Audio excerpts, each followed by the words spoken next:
कानपुर से महाराज देवकामता दीक्षित जी को यह आश्वासन देकर अपने साथ लाए थे कि बनारस में वे उन्हें विश्वनाथ के दर्शन कराएंगे।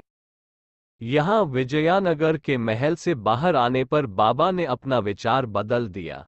अब वे दीक्षित जी को विश्वनाथ मंदिर न ले जाकर ज्ञानवापी गली ले गए।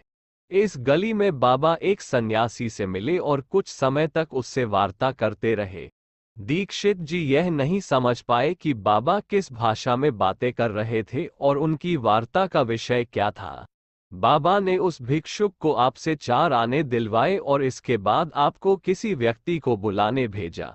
आप ज्यों ही मुड़कर जाने लगे, आपको एकाएक वह व्यक्ति अपनी ओर आता दिखाई दिया।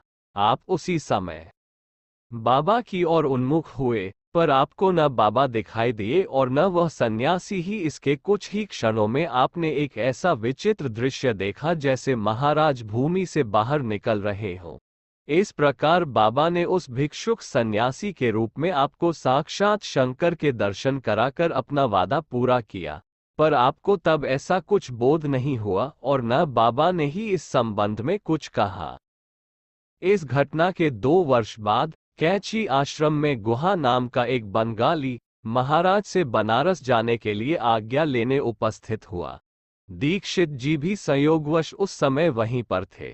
गुहा गत 1 महीने से ऊंची आश्रम में रात भर चंडी पाठ किया करता था। बाबा ने उससे पूछा, काशी में क्या करेगा? विश्वनाथ के दर्शन करूंगा और ज्ञानवापी में भिक्षुकों को जो बन पड़े दान करूंगा। क्यों? ऐसी मान्यता ग्रंथों में बताई गई है कि ज्ञानवापी में शंकर भिक्षु के रूप में विचरण करते हैं। मैं उन्हें पहचान तो सकता नहीं, इस कारण सभी को कुछ न कुछ दूंगा। बाबा उस समय दीक्षित जी को ऐसी दृष्टि से देख रहे थे जैसे 2 वर्ष पूर्व की घटना का स्मरण करा रहे हों।